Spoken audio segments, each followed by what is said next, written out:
నల్గొండ జిల్లా గొండ్రాంపల్లిలోని ఓ ఫార్మా పరిశ్రమలో బ్లాస్ట్ జరిగింది. శ్రీపతి ఫార్మా కంపెనీ ల్యాబ్లో ఈ ప్రమాదం జరిగింది.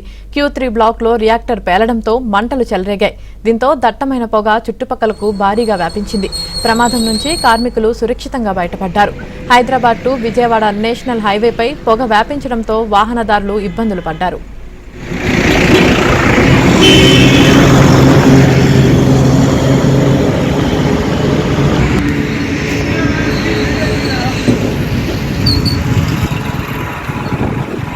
లోపల వెలగాల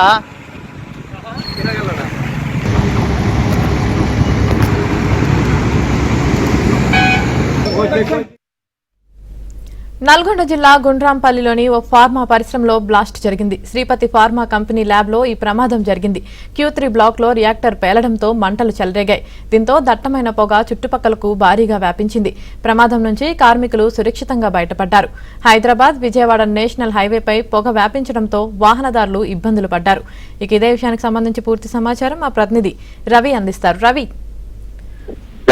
ఈ రోజు ఉదయం నల్గొండ జిల్లా చిట్యాల మండలం గుండ్రాపల్లిలో ఉన్నటువంటి శ్రీపతి ల్యాబ్ కంపెనీలో ఫైర్ యాక్సిడెంట్ జరిగింది. అయితే ఫైర్ యాక్సిడెంట్ జరిగిన నేపథ్యంలో అక్కడ భారీ ఎత్తున మంటలు వ్యాపించాయి. నల్లటి దట్టమైనటువంటి పొగ కూడా రావడంతో అక్కడ ఉన్నటువంటి స్థానికులు కావచ్చు, అందులో ఉన్నటువంటి కార్మికులు తీవ్ర భయానికి గురయ్యారు. అయితే Q3 బ్లాక్ లో రియాక్టర్ పేలడంతో ఈ ప్రమాదం సంభవించింది. అయితే కార్మికులు షిఫ్ట్ దిగిన తర్వాత ఈ ప్రమాదం జరగడంతో కార్మికులందరూ కూడా సురక్షితంగా ప్రాణాలతో బయటపడ్డారు. అయితే హైదరాబాద్ విజయవాడ 65వ జాతీయ రహదారి వెంబడే ఈ శ్రీపతి ఫార్మా ల్యాబ్ ఉంటుంది. ఈ ల్యాబ్ లో ఫైర్ యాక్సిడెంట్ జరగడంతో పెద్ద ఎత్తున నల్లటి దట్టమైన పొగలు కనిపించడంతో అక్కడి నుంచి వెళ్ళినటువంటి ప్రయాణికులు కూడా తీవ్ర ఇబ్బందులు కూడా పడ్డారు. ఏది జరుగుతున్నటువంటి ఆ ఫైర్ యాక్సిడెంట్ పక్కన స్థానికులు కూడా తీవ్ర భయాందోళనకు గురయ్యారు. అయితే ఇదే అంశానికి సంబంధించి జిల్లా ఎస్పీ శరత్చంద్ర పవార్ అక్కడ ఉన్నటువంటి స్థానిక పోలీసులను అప్రమత్తం చేశారు. వెంటనే పోలీసులు అక్కడికి చేరుకుని పెద్ద ఎత్తున దాదాపుగా 3 ఫైర్ ఇంజన్లతో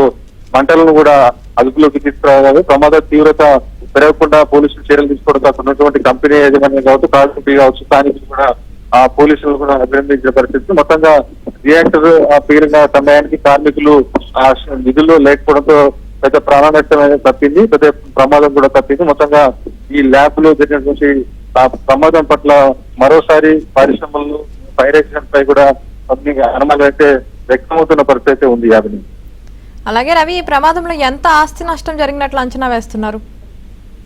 అంటే సుమారుగా దాదాపుగా అందులో కంపెనీకి సంబంధించిన రియాక్టర్ పేలడంతో పాటుగా అక్కడ భారీగానే నష్టం జరిగినట్టయితే అంచనాకు వస్తున్నారు. దీనికి సంబంధించి కంపెనీ నిర్వాహకులు ఎంత మేర నష్టం జరిగింది అనే దాని మీద ఇంకా క్లారిటీ లేదు. దాంతో రియాక్టర్ ఉన్నటువంటి భవనం కూడా పూర్తిగా దెబ్బతింది.